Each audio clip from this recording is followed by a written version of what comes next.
디모데전서 1장 12절. 나를 능하게 하신 그리스도 예수 우리 주께 내가 감사함은 나를 충성되이 여겨 내게 직분을 맡기심이니 내가 전에는 회방자요 핍박자요 포행자이었으나 도리어 긍휼을 입은 것은 내가 믿지 아니할 때 알지 못하고 행하였음이라. 오늘은 이 도리어라고 하는 단어를 생각해 보면서 우리 신앙을 좀 되짚어 보고 삶을 다시 한번 정리해 보는 시간을 가지면 좋겠다 싶었습니다. 왜 그러냐면 우리가 구원을 받고 교회 생활을 하다 보면 처음에는 익숙하기 위해서 시간을 보내게 됩니다. 교회 나오는 것이 좀 어색하고 또 이 자리에 함께 있는 것도 어색하고 끝나고 나서 같이 밥 먹는 것도 어색하고 처음에는 어색한 것들이 되게 많죠. 저도 처음에 구원을 받고 나서 기도하는 게 되게 어색했어요. 그래서 어려웠던 시간들도 있지만 시간이 조금 지나게 되면 좀 자연스러워지게 되죠. 그러면서 조금씩 알아가고 식구들 얼굴도 익숙해지고 그러면 봉사도 하게 됩니다. 어머니는 밥을 해주기도 하고요. 그 다음에 주차 봉사도 하게 되고 환경 미화도 있고 교회 안에 많은 봉사들이 있잖아요. 주님을 섬기는 삶 속에서 이 일을 하다가 보면 처음에는 감사해서 시작합니다. 나 같은 것을 구원해 주시니까 얼마나 감사하냐 이렇게 시작합니다.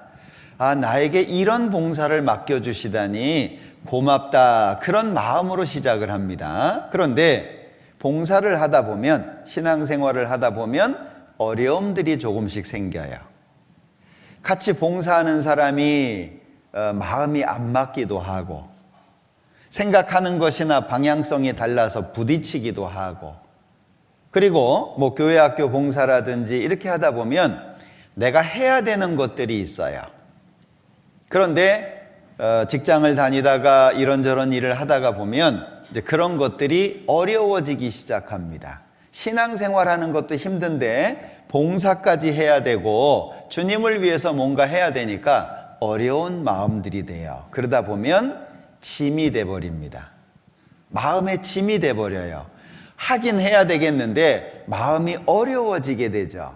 그것이 시간이 오래되다 보면 이제 봉사를 못하는 것뿐만이 아니라 신앙적인 위기까지 와요. 그래서 봉사하다가 교제에서 떨어지게 되는 분들이 많습니다. 또한 현재 교회를 나오기는 하지만 마음에 갈등하고 아픔을 갖고 있는 분들이 또 있어요. 감사함으로 하기는 하는데 막 이제 어거지로 깡다구로 막 해야 되니까 이렇게 하는 경우들이 생기죠. 그러면 얼굴에서 웃음이 없어져요. 경직돼 버리죠.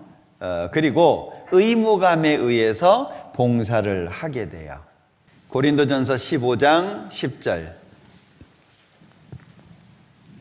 같이 읽어보겠습니다. 그러나 나의 나된 것은 하나님의 은혜로 된 것이니 내게 주신 그의 은혜가 헛되지 아니하여 내가 모든 사도보다 더 많이 수고하였으나 내가 아니요 오직 나와 함께 하신 하나님의 은혜로라. 여기에서 좀 중요하게 보셨으면 좋겠다 하는 내용은 내가 중간에 보면 내가 모든 사도보다 더 많이 수고하였으나 여기를 좀 보면 좋겠어요. 바울 사도의 생애는 고린도 후서에 아주 구체적으로 잘 설명이 돼 있죠. 자, 여기 고린도 후서 여기 잡아 놓으시고 고린도 후서 한번 보죠. 자, 고린도 후서 12장 11장 보죠. 11장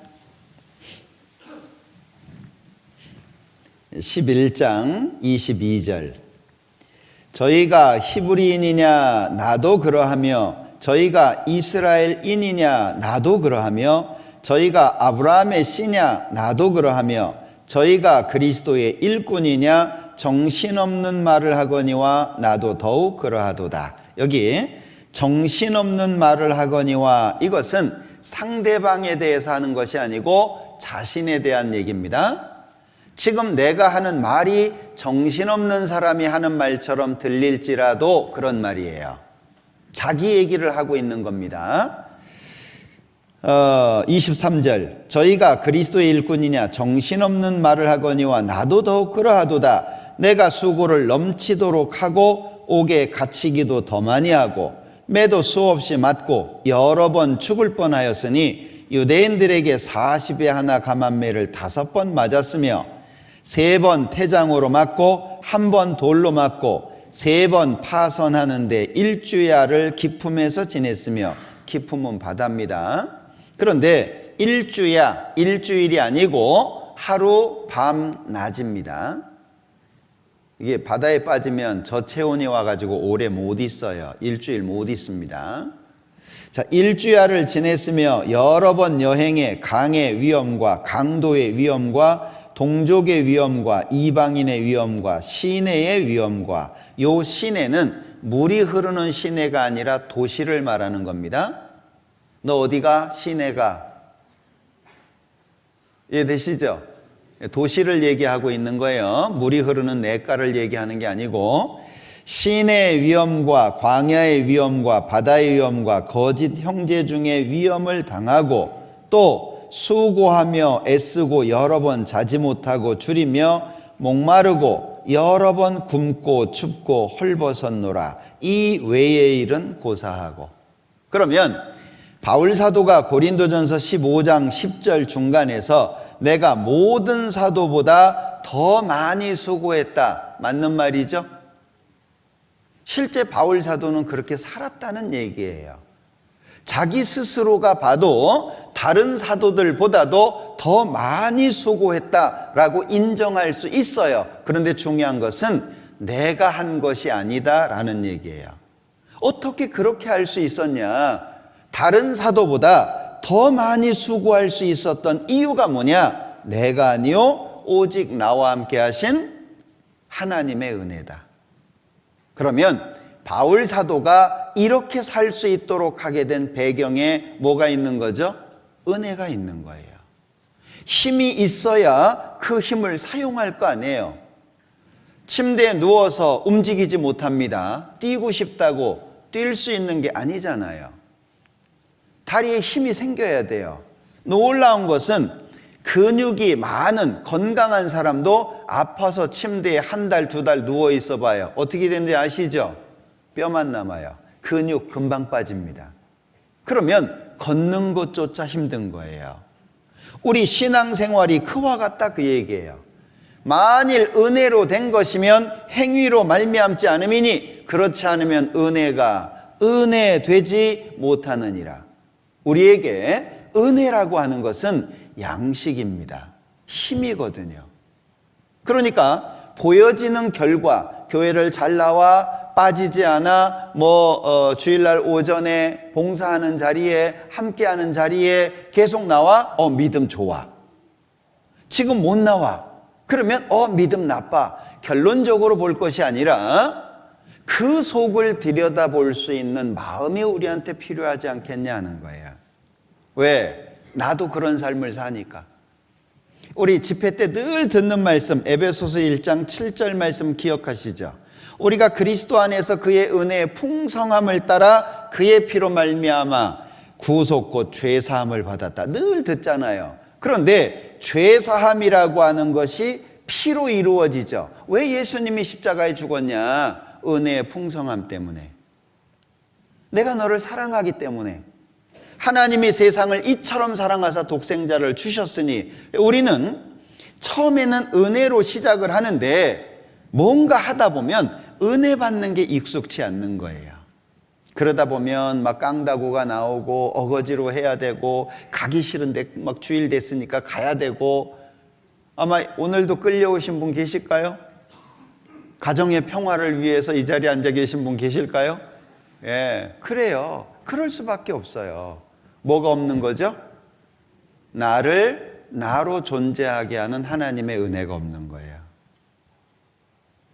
은혜는 일회용이 아닙니다.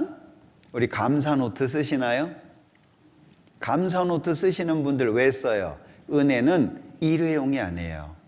하나님의 은혜는 언제든지 은혜가 될 수 있는 게 하나님의 은혜예요. 마음이 어려우신가요? 은혜가 필요한 거예요.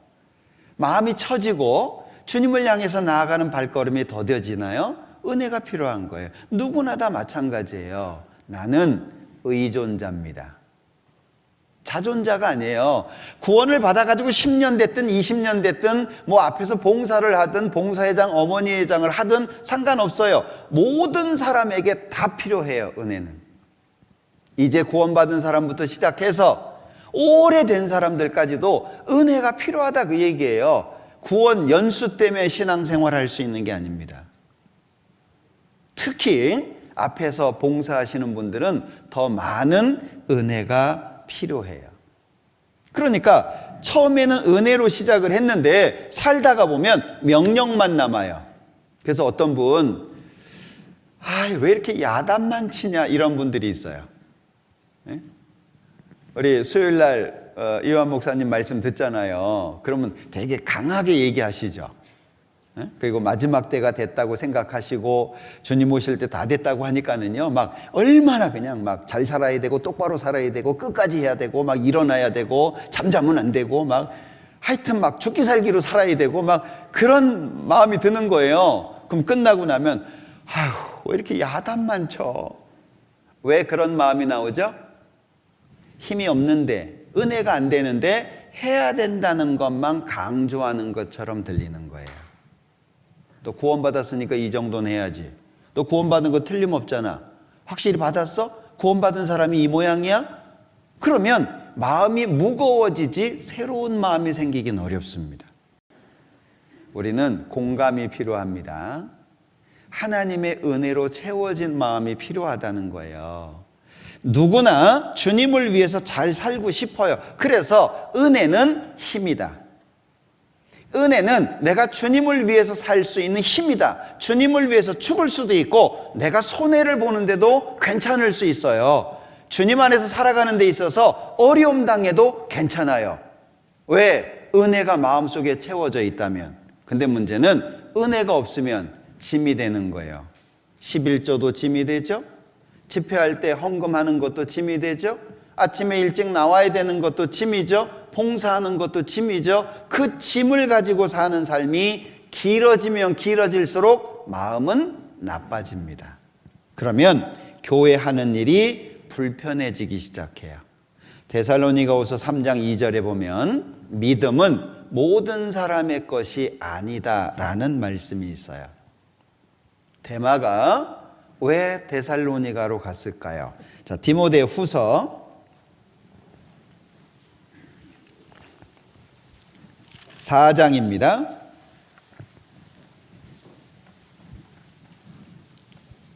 디모데후서 4장 10절. 데마는 이 세상을 사랑하여 나를 버리고 데살로니가로 갔고 그레스게는 갈라디아로 티도는 달마디아로 갔고. 자, 여기에 데마가 나오잖아요. 데마는 바울 사도의 동역자였습니다. 함께 복음을 전하고 함께 주님을 위해서 살았던 사람입니다. 그런데 데마가 세상으로 간 것은 간단하게 여기에 설명하고 있어요. 이 세상을 사랑해서. 이 말씀밖에 없어요. 그러면 데마는 이 세상을 사랑하여 나를 버리고 바울 사도를 떠나서 데살로니가로 갔는데 이걸 한번 생각해 봐요. 한 번의 유혹이었을까요? 바울 사도와 함께 복음을 전했다니까는요. 그래서 구원을 받은 이후에 신앙생활을 하면서 앞장섰다가 뒤로 물러나는 분들이 신앙생활이 어려워지는 거예요. 그냥 구원을 받아가지고 보이는 듯 안 보이는 듯 그렇게 신앙생활 하시는 분들은 뭐 좀 괜찮아요. 그런데 앞에 드러나서 막 봉사회장을 한다든지 막 집사님이 됐다든지 이러다가 어떤 문제가 돼가지고 뒤처지게 되잖아요. 교회 나오는 것도 어렵습니다. 집에서 성경 보는 것도 어렵습니다. 심지어 자기 자매가 성경 보는 것도 싫어요. 밥 먹을 때 기도하는 것도 싫어요. 이상하지 않아요? 한때는 동역자였어요. 같이 복음을 전하는 사람이에요. 그러니 얼마나 바울 사도가 힘이 되고 용기가 됐겠어요. 같이 복음을 전하니까. 그런데 나를 버리고 데살로니가로 갔어요. 이유가 뭐예요? 이 세상을 사랑해서. 그 마음이 한 번에 들어왔을까요? 저는 요압이라고 하는 사람을 공부하다가 다윗의 군대 장관이었잖아요. 이 배다른 형제입니다. 그런데 이 요압이 나중에는 다윗을 배반하게 되잖아요. 왜 배반을 했을까? 왜? 압살롬이 반역을 했을 때에는 다윗 편에 있었어요. 그런데 아도니아 편에 섰잖아요. 결국에 죽임을 당했습니다. 왜 그랬을까 고민을 하다 보니까 요압은 다윗의 어두운 모습을 다 본 거예요. 밧세바를 취했어요. 근데 그 밧세바의 남편인 우리아를 죽이라고 편지 받은 사람이 누구예요? 요압이에요. 어떤 마음이 들었을까요? 마음속에 혹시 제 생각이 이것도 왕이라고 그럴 수도 있어요. 지가 잘못해놓고 나보고 처리하라고 하네? 이럴 수도 있어요. 자기가 죄를 지었습니다. 그런데 우리아를 불러가지고 어떻게든 자기 죄를 덮으려고 했는데 우리아가 너무 충성스러운 사람이잖아요. 그러니까 편지를 써가지고 적진 깊숙이 집어넣고 죽게 만들라고. 그 편지를 요압이 받았어요. 내가 요압이라고 한다면 어떤 마음 들까요? 이건 아닌데. 그 마음 안 들겠어요? 이건 아니야. 그리고 다윗이 잘못할 때마다 인구조사할 때도 반대했던 사람이 요압입니다. 다윗의 어두운 모습을 다 본 거예요. 마음이 어땠을까요? 아마 다윗 반대편에 서는 데 있어서 그런 어두운 경험들이 작용되지 않았을까라고 저는 생각을 해봤어요. 우리 신앙생활 앞장서 할 땐 재밌죠? 뒤처져 있는 사람 잘 안 보이죠?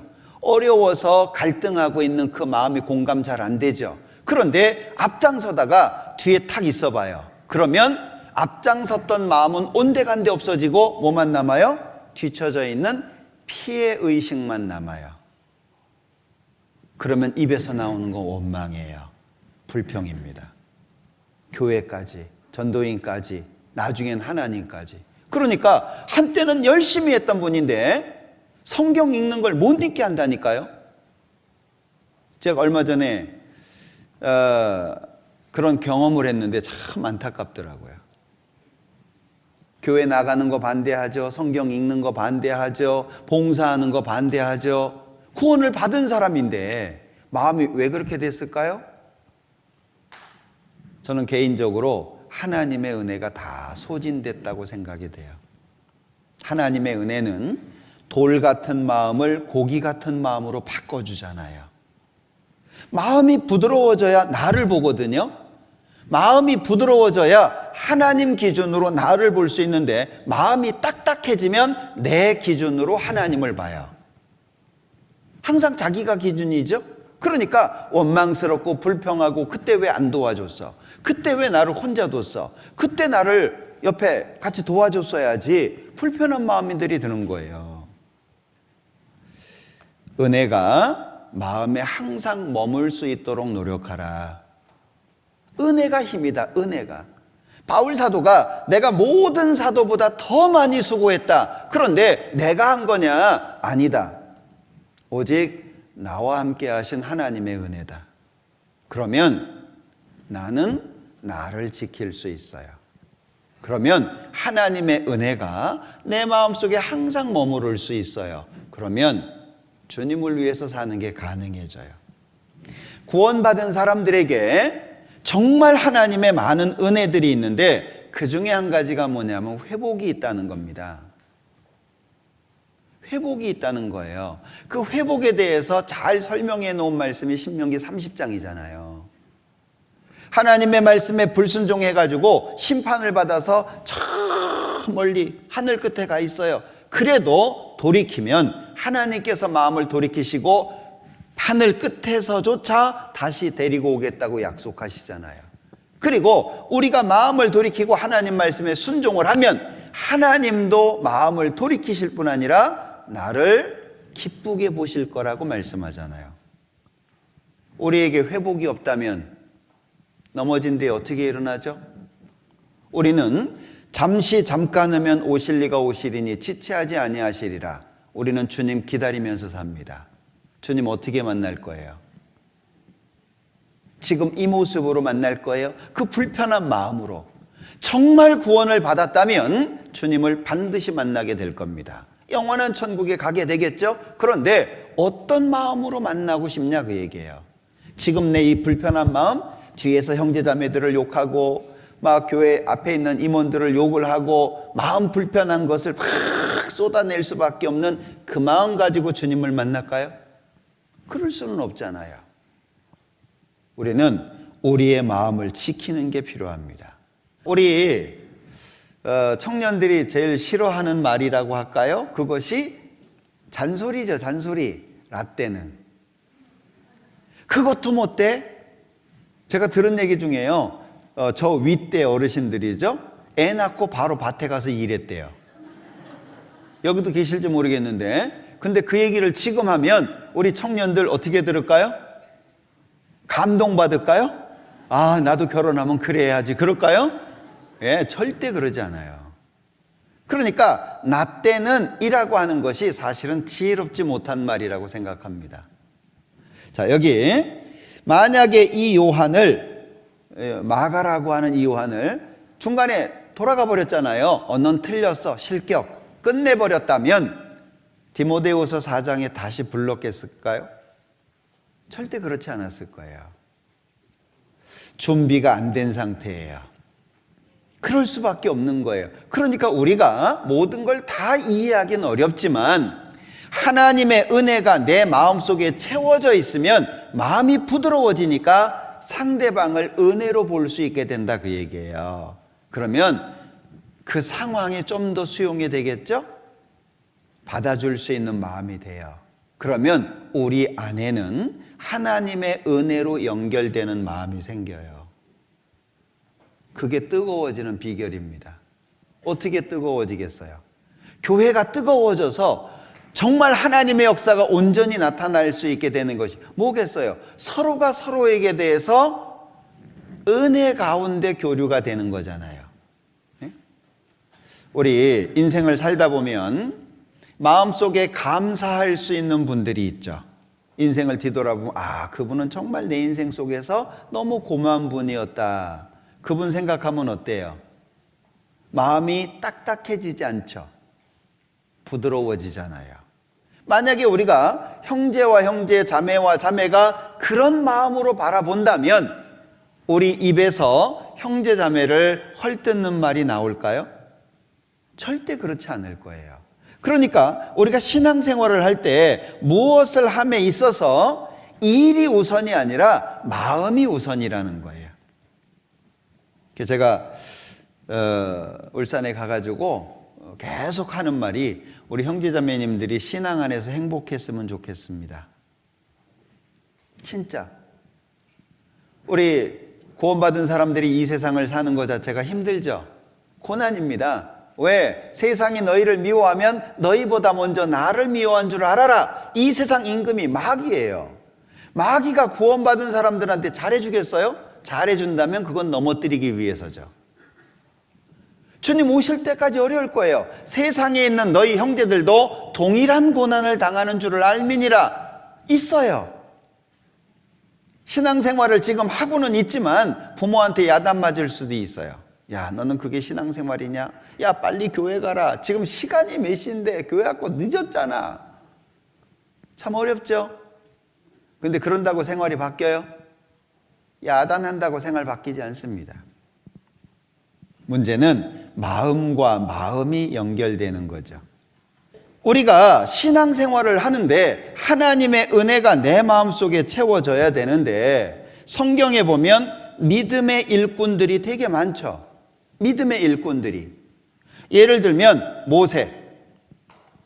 모세에 대한 얘기는 히브리서 11장 믿음장에 잘 설명되어 있잖아요. 바로의 공주의 아들이라고 하는 걸 거절했어요. 우리 그거 잘 알고 있죠. 근데 한번 생각해 보셨습니까? 어떤 마음으로 거절했을까? 그 마음은 어떤 마음이었을까? 만약에 나한테 그런 제안이 주어졌다면 나는 어떻게 할까?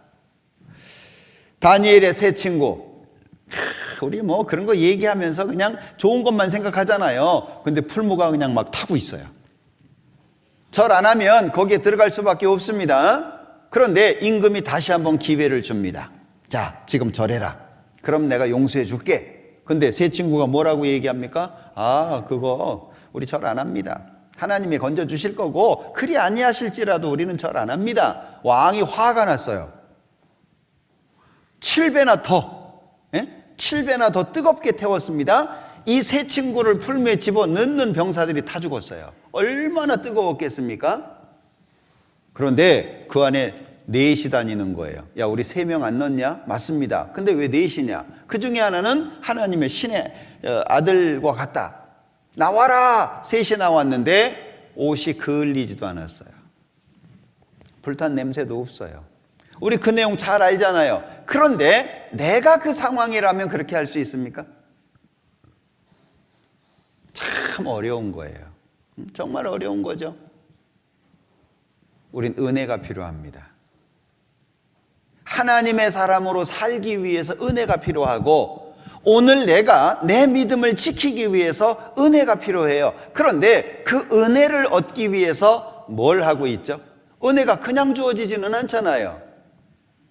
교회 안에서 행복하고 즐겁고 마음이 늘 교회에 가 있고 교회만 생각하면 마음이 따뜻하고 형제자매님들을 생각하면 마음이 행복하고 그런 마음이 그냥 주어지지는 않잖아요. 예, 어떤 노력을 하시나요? 우리는 은혜가 필요하다는 것을 먼저 아는 게 필요해요. 은혜가 없으면 내가 살지 못하는구나. 그런데 바울 사도는 그 은혜를 어디에서 찾았습니까? 자기가 회방자였고 핍박자였고 포행자였는데 마땅히 지옥 갈 수밖에 없는 나를 주님이 피 흘려서 자기를 사셨다는 것 자체가 큰 은혜의 시작이었어요. 십자가는 익숙해지면 안 됩니다. 복음은 익숙해지면 안 돼요.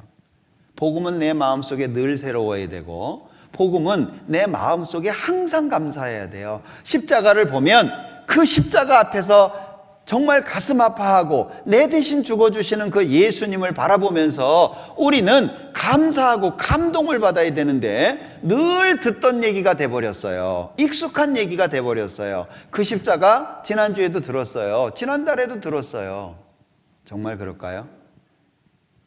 우리에게 은혜가 없어도 되겠어요? 우리는 주님을 위해서 죽기까지 해야 되는 사람입니다. 우리가 잘 알잖아요.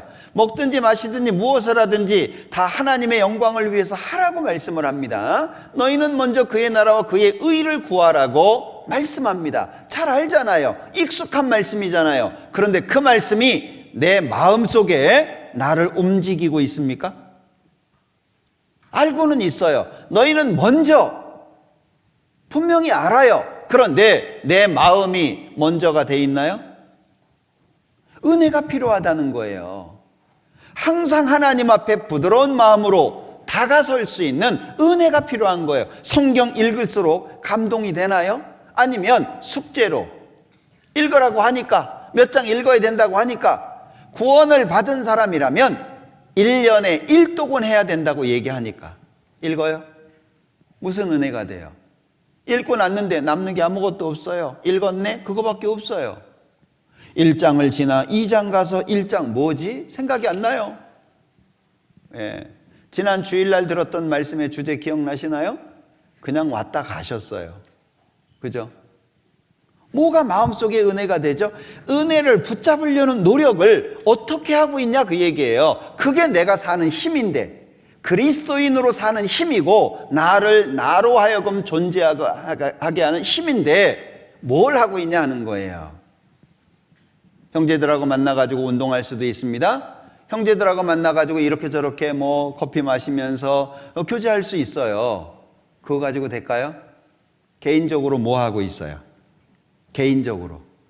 바울 사도는 모든 사도보다 더 많이 수고할 수 있는 은혜가 그 마음속에 있었습니다. 나는 인생이 만만하지 않죠? 직장 잡는 일이 어렵습니다. 저희 막내가 지금 27인데 학교를 졸업하더니 하는 말, 아빠 공부하느라고 힘들었으니까 1년 쉴게요.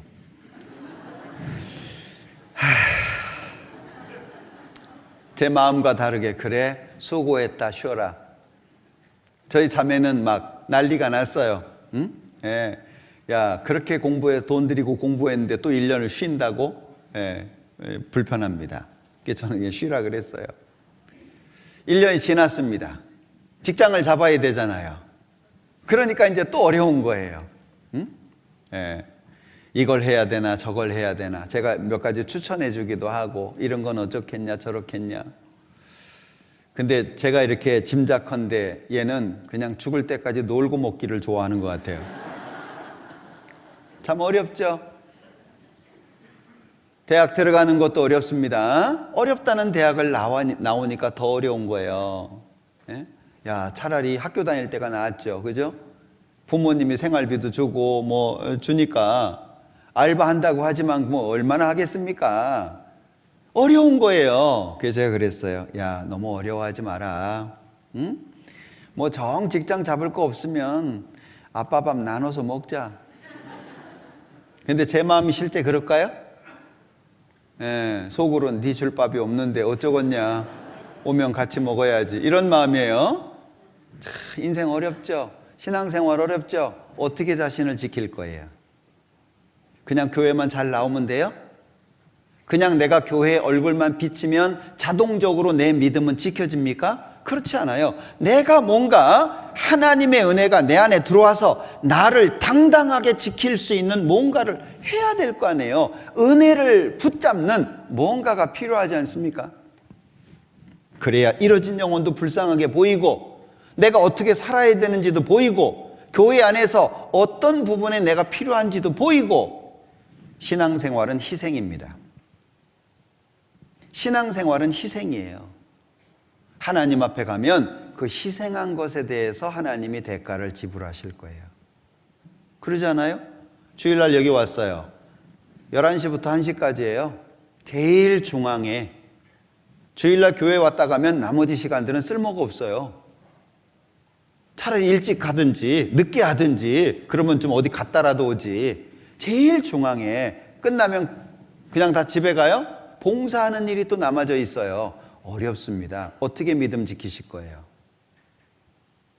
내가 모든 사도보다 더 많이 수고했다. 그러나 내가 아니요 오직 나와 함께 하신 하나님의 은혜다. 바울 사도는 그걸 강조하고 있어요. 우리가 설교를 듣다 보면 이것도 해야 되고 저것도 해야 되고 구원을 받은 사람으로서 해야 되는 걸 많이 배웁니다. 그런데 은혜가 없으면 짐으로 들리는 거예요. 어려운데 저렇게까지 해야 되나? 저것도 해야 돼? 내가 교회 나와주는 것이 어딘데 또 저것까지 하라 그래? 마음이 어려워져요. 그러면 교회를 떠날 수도 있어요. 여러분들 우리에게는 은혜가 정말 많이 필요합니다. 그래서 이 악한 세상에서 믿음을 지키는 것도 은혜로 이루어집니다. 그리고 눈물을 흘리면서 전도하는 것도 또는 형제를 사랑하고 용서하고 교회를 사랑하고 교회를 아끼고 재림을 기다리면서 영원한 상급을 바라보고 사는 삶조차도 은혜가 있어야 된다 그 얘기예요. 그러면 은혜는 말씀을 통해서 주어지잖아요. 하나님의 말씀을 통해서 내 눈을 열어서 주의 법에 기이한 것을 포기하소서. 하나님의 것을 좀 내 마음속에 심어주십시오. 바울 사도가 살아갔던 것처럼 나도 살 수 있도록 그 마음을 내 안에 주십시오. 예. 우리 그래야 되지 않을까요? 루디아의 마음을 내 마음속에 심어주시고 마리아의 마음을 내 마음속에 심어주시고 주님을 위해서 죽기까지 살았던 그분들의 마음, 그분들이 가졌던 그 은혜를 저도 좀 얻게 해주십시오. 그래야 되지 않을까요? 우리 이대로 살다가 주님을 만나기에는 너무 부족하잖아요. 우리 대구교회 형제자매님들이 애쓰고 수고하고 그래서 이만큼의 교회가 생겼습니다. 근데 우리는 여기에 만족할 수 없잖아요. 왜? 예수님은 온 세상을 위해서 십자가에 죽으셨는데요. 온 세상을 위해서. 나뿐만 아니라 우리 이 정도에 만족하면 안 됩니다.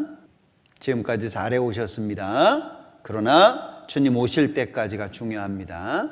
지금까지 잘해왔던 것으로 만족할 수는 없어요. 주님을 만났을 때 우리 정말 주님 앞에 서가지고 감사합니다.